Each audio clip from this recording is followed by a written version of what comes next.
দর্শক দেখেন, আমরা যখন আমাদের দেশের সবচেয়ে বড় এগ্রোগুলোর দিকে খেয়াল করি, যেমন সাদিক এগ্রো বলেন, নাবিল এগ্রো বলেন, নাহার এগ্রো বলেন, জাকির এগ্রো বলেন, যেগুলা কি অনেক বড় বড় ডেইরি খামার, শুধু কি দুধ উৎপাদন করে। এর ভিতরে সাদিক এগ্রোতে মোটা তাজাও আছে। তো দর্শক, ওই খামারগুলোর দিকে আপনারা খেয়াল করলে দেখতে পারবেন তারা কি সম্পূর্ণরূপে গাভী থেকে বাছুরকে আলাদা করে লালন পালন করে।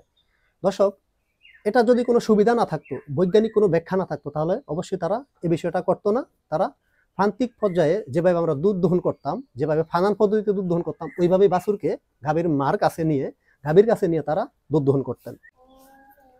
সুপ্রিয় দর্শক, আসসালামু আলাইকুম। আশা করি সবাই ভালো আছেন। আলহামদুলিল্লাহ, আমিও ভালো আছি। কৃষি উদ্যোক্তা চ্যানেলের আরও একটি প্রতিবেদনে আপনাদের স্বাগতম জানাচ্ছি।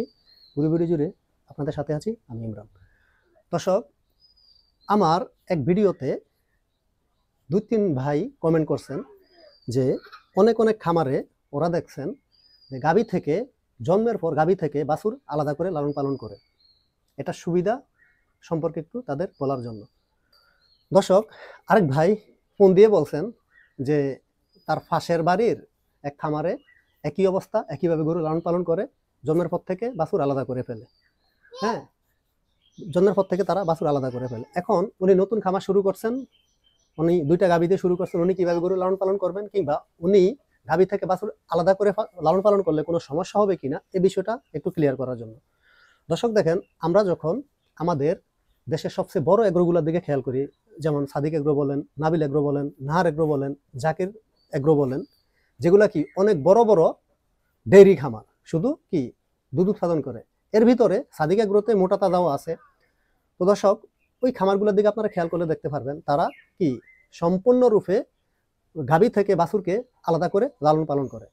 দর্শক, এটা যদি কোনো সুবিধা না থাকতো, বৈজ্ঞানিক কোনো ব্যাখ্যা না থাকতো, তাহলে অবশ্যই তারা এই বিষয়টা করতো না। তারা প্রান্তিক পর্যায়ে যেভাবে আমরা দুধ দহন করতাম, যেভাবে ফানান পদ্ধতিতে দুধ দহন করতাম, ওইভাবেই বাছুরকে গাভীর কাছে নিয়ে তারা দুধ দহন করতেন।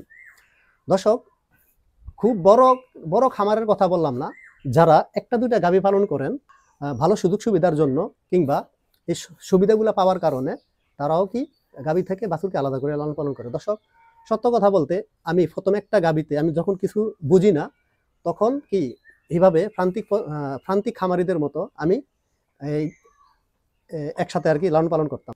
যখন বুঝতাম না, 6 মাস পর্যন্ত বাছুরকে দুধ খাওয়াতাম, এই বাছুরকে পুরোপুরি ছেড়ে দিয়ে লালন পালন করতাম। এই যে আলাদা করে লালন পালন করার যে বিষয়টা, এই বিষয়টা একটু আপনাদের সাথে ক্লিয়ার করব। দর্শক দেখেন, একটা গাভী যখন কি বাছুর দেয়, সাধারণত 10-12 দিন পর্যন্ত তার কি যে শালদুকটা থাকে, তার পরবর্তীতে ক্লিয়ার হয়। দর্শক, আপনি যদি একটা বাছুরকে আলাদা করেই ফেলেন, তাহলে কি মা কি খুব বেশি চিল্লাফাল্লা করবে? না দর্শক, কখনোই না। হয়তো 2-3 দিন একটু কি হয়, 2-একটা ডাকাডাকি করবে। আর এই সংকরজাতের গাভীগুলা, হলিস্টাইন ফ্রিজিয়ান বলেন কিংবা জার্সি বলেন, এই গাভীগুলা কি এমনিতেই ডাকাডাকি খুব কম করে। তো বাছুর যখন আপনি আলাদা করে ফেলবেন, তখন হয়তো কি 1-2 দিন একটু মানে ডাকাডাকি করবে, পরবর্তী দিকে ঠিক হয়ে যাবে। এখন গাভী থেকে বাছুরকে আলাদা লালন পালন করলে কি সুবিধা, চলুন এই সুবিধাগুলা বিষয়ে আপনাদের সাথে একটু খোলামেলা আলাপ করি। 1 নম্বর যে সুবিধাটা, সেটা হলো আপনি আপনার বাছুরকে যখন গাভীর মার সাথে লালন পালন করবেন, আপনি দুধ দহন করলেন, দুধ ধোয়ার পরে কি বাছুরটাকে ছেড়ে দিলেন। বাছুরটা 1-2 ঘন্টা ছেড়ে দেওয়ার পরে গাভী থেকে কতটুকু দুধ অবশিষ্ট থাকলো ওলানে, কি পরিমাণ দুধ খাইলো, কি আপনি কিছুই জানলেন না। আবার আইনা বাইধা রাখলেন দুধের আশায়। এখন হইলো কি, আপনি ভাবছেন যে 2-2.5 কেজি দুধ খাইছে, কিন্তু আসলে কি পরিমাণ দুধ ছিল না, ওই খেতে পারে না, আবার আইনা বাইধা রাখছেন। এভাবে দিন দিন বাছুর কি শুকিয়ে গেছে, কাঠ হয়ে গেছে। দর্শক, আপনি যদি জন্মের পর থেকেই আপনার বাছুরটাকে গাভী থেকে আলাদা করেন, তাহলে দুধ দহনের পরে আপনি কি করবেন, আপনি যেই পরিমাণ দুধ বডি ওয়েট অনুযায়ী বাছুরটাকে খাওয়ানোর কথা, আপনি অতটুকু দুধই আপনি বাছুরটাকে খাওয়াতে পারবেন, মেপে খাওয়াতে পারবেন, আপনি ফিডার দিয়ে খাওয়াতে পারবেন। দর্শক, 2 নম্বর সুবিধা হলো বাছুরের গ্রোথ বৃদ্ধি। সাধারণত একসাথে যখন আমরা গাভী বাছুরের লালন পালন করি, তখন বাছুর আর মার সাথে কি একটা আই কন্টাক্ট থাকে। বাছুরকে মায় দেখে, হ্যাঁ, একটা কি দেখা দেখি চোখাচোখি ওদের ভেতর হয়। এতে করে কি মার প্রতি সন্তানের যে টানটা, ভালোবাসাটা, এটা তো সাধারণত আমরা সবাই জানি থাকেই। দর্শক, আপনি যদি আলাদা করে ফেলেন, হ্যাঁ, তাহলে কি হবে, আপনার বাছুরটার গ্রোথটা কি খুব দ্রুত বাড়বে। আপনারা বিশ্বাস না হলে একটা গাভী দিয়ে কি পরীক্ষামূলক প্রমাণ করে দেখুন, তারপরে কি আপনারা কমেন্ট করবেন। দর্শক, আমি বুকে হাত দিয়ে বলতে পারি, আপনারা যখন একটা বাছুরকে মার সাথে রাখবেন এবং আরেকটা বাছুরকে যখন গাভী থেকে আলাদা করে লালন পালন করবেন, তখন দেখবেন কি যে বাছুরটা গাভী থেকে আলাদা লালন পালন করছেন সেই বাছুরটার গ্রোথ অনেক বেশি কি বাড়বে ওই বাছুরটা থেকে, যে বাছুরটা আপনারা গাভীর সাথে একত্রিত লালন পালন করতেছেন। দর্শক, তাহলে আমরা বুঝলাম কি যে গাভী থেকে যদি বাছুরকে আলাদা করে লালন পালন করা যায় তাহলে বাছুরের গ্রোথও খুব দ্রুত বৃদ্ধি পায়। 3 নম্বর যে সুবিধাটা, আপনার বাছুর যত দ্রুত দানাদার ধরবে, ঘাস ধরবে, অন্যান্য খাবার ধরবে, ততই আপনার কি খাওয়া খরচ কমে যাবে। যেমন আপনি একটা বাছুর যদি 5 লিটার দুধ খাওয়ান, দেখা গেছে আমি একটা বাছুরকে 5 লিটার দুধ খাওয়াচ্ছি, হ্যাঁ, এখন 90 দিন হয়তো দুধ খাওয়াইলাম, 90 দিন পরে যদি এটাকে আমি আমার বাছুরটা যদি পুরোপুরি দানাদার ঘাস কিংবা খড় যেটা খাওয়াই ওগুলো যদি ধরে, তাহলে কি আমার দুধের যে খরচটা, এই খরচটা কি কমে গেল। কারণ আমি সাধারণত 90 দিনের ভেতরে কি 90 দিন পরে বাছুরকে আর দুধ খাওয়াই না। সাধারণত 15 দিন পরে থেকে আমি কচি ঘাস সামনে দিয়ে রাখি, হ্যাঁ, দুধের সাথে কিছু ভুট্টার গুঁড়া, হ্যাঁ, আর একটু হয়তো কিছু ভুসি মিশিয়ে দেই, ওই কি চুমুক দিয়ে খেয়ে ফেলে। দর্শক, আপনারা বলতে পারেন যে বাছুরকে কিভাবে দুধ খাওয়ানো শিখাবেন। দর্শক, এটা একবারে সহজ। যখন বাছুরটা কি জন্ম নেবে, জন্ম নেওয়ার পরে ওই দুধ টানার জন্য কি নিজেই মরিয়া হয়ে যাবে। আপনারা দুধটা কি দহন করার পরে একটা ফিটার দিয়ে যদি গাভীর আলাদা, বাছুরের জন্য আলাদা ফিটার না পান, গরুর আলাদা ফিটার না পান, তাহলে মানুষের বাচ্চাদেরকে আমরা যে ফিটার দিয়ে দুধ খাওয়াই, ওই একটা ফিটার দিয়ে আপনারা কি 5-7 দিন ওকে দুধ খাওয়াবেন। 7 দিন পরে যখন বাছুরের বয়স 7 দিন পূর্ণ হবে, তখন কি করবেন, দুধটা বাটিতে নিয়ে ওর মাথাটাকে হালকা করে বাটির ভিতরে কি হালকা একটু মনে করেন জাতা দিবেন। যদি ওর জিহ্বার ভিতরে ওই দুধটা লাগে, ও যদি উপলব্ধি করতে পারে যে এটা দুধ, ওই আস্তে আস্তে কি চুমুক দিয়ে খাওয়া শিখে যাবে। আর যখন চুমুক দিয়ে খাওয়া শিখে যাবে, তখন আপনার কি আর বাছুরকে দুধ খাওয়ানো নিয়ে কোনো টেনশন করতে হবে না। তাহলে একত্রিত যখন আপনারা বাছুরকে লালন পালন করবেন, তখন কি ওই বাছুরটা পুরাপুরি মার কি দুধের উপর নির্ভরশীল থাকবে। হয় কখনো ঘাস কিংবা দানাদার এত দ্রুত খাবে না। যখন আপনি আলাদা লালন পালন করবেন, যখন বাছুরটা মার সাথে থাকবে না, তখন ওকে যখন আপনি কি একা রাখবেন কিংবা অন্য বাছুরদের সাথে রাখবেন, হ্যাঁ, দেখা গেছে কি যে একটা বাছুরের বয়স হলো 4 মাস আর আরেকটা বাছুরের বয়স হলো 40 দিন। ওই 4 মাস বয়সের ওই বাছুরটার দিকে খাওয়া দেখে এই বাছুরটা ঠিকই খাওয়া শিখে যাবে, দ্রুত খাওয়া শিখে যাবে। আর 54 দিন পরের থেকে তো মোটামুটি আপনারা খাবার দিতেই থাকবেন, সামনে দিতে থাকবেন, দেখবেন ওই আস্তে আস্তে করে খেতে ওই পুরোপুরি কি ঘাস নির্ভরশীল হয়ে যাবে কিংবা দানাদারের দিকে ঝুঁকবে।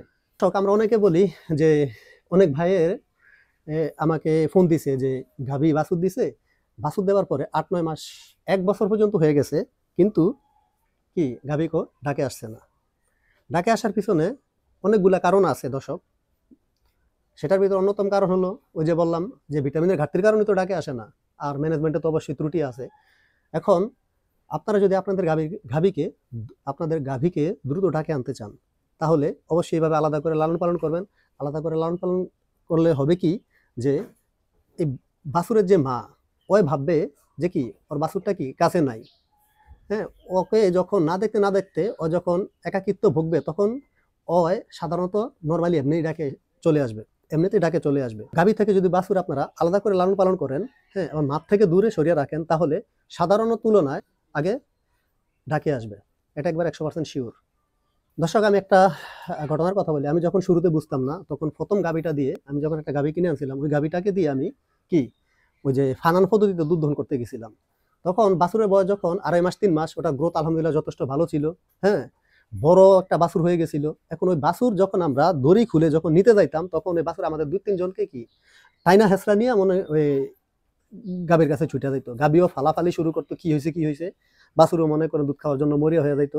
একদিন হয়েছে কি, আমি দুধ দহনের আগে বাছুরকে নিয়ে যে ফানান দেবো, এই ফানান দেওয়ার জন্য বাছুরের কি দড়ি খুলছি, বাছুর এভাবে দোষ শুরু করছে আমাকে নিয়ে ড্রেন সহকারে টিন সহকারে ভেঙে একবারে বাইরে পর্যন্ত আমরা চলে গেছি, বাছুরও বাইরে চলে গেছে, আমিও বাইরে চলে গেছি। তাহলে এই যে অ্যাক্সিডেন্টের ভয়টা, দর্শক আপনারা যদি আলাদা করে গাভী থেকে বাছুর লালন পালন করেন, তাহলে কি এই টানা হেঁচড়ার যে বিষয়টা এটা কখনো হবে না। দর্শক এই বাছুরগুলা কি খুব দ্রুত বড় হয় এবং ওদের শরীর থাকে অনেক বড়, ওদের সাথে আপনাদের কি টানা হেঁচড়া করার কোনো দরকারই নেই, কোনো যুক্তিই নাই। হ্যাঁ, এই বড় যে সংকরজাতের গাভীগুলা, হলিস্টাইন ফ্রিজিয়ান বলেন, অস্ট্রেলিয়ান বলেন কিংবা জার্সি বলেন, এই গাভীগুলা কি যখন আপনি আলাদা করে ফেলবেন, অনেকে বলে কি যে দুধ কম দেয়, আবার ওই যে ওলান কি শক্ত হয়ে যাবে, এগুলা দর্শক সম্পূর্ণরূপে ভ্রান্ত ধারণা। আপনারা আলাদা করে লালন পালন করে দেখুন, অবশ্যই আমি যে সুবিধাগুলো কথা বলতেছি এই সুবিধাগুলো কি আপনারাও পাবেন। দর্শক তাহলে আপনারা এটাও ভাবতে পারেন যে দুধ দোহন হয়তো কোনো সমস্যা হবে না। দর্শক আপনারা যখন দুধ দুবেন তখন বাছুরকে না নিয়ে আপনারা যদি ওই গাভীর ওলানে হালকা পানি দিয়ে আপনারা যখন দুধ দোহন করবেন, তাহলে দেখবেন দর্শক ওলানের ভিতরে একটু দুধ অবশিষ্ট থাকবে না। আপনি যেতটুক দুধ ওই যে ফানান পদ্ধতিতে দোহন করছেন, যেতটুকু দুধ পাইছেন ঠিক ওই পরিমাণ দুধই আপনারা পাইবেন। ওলানে দুধ জমে থাকার বিষয় না, ঠিক আছে? গরু কখনো দুধ ওলানের ভিতরে আটকে রাখতে পারে না। যখন ওলানের ভেতরে যখন দুধ প্রেসার ক্রিয়েট করে, প্রেসার দেয়, তখন কি আপনারা দহন করলে পুরো দুধটাই কি বেরিয়ে চলে আসবে।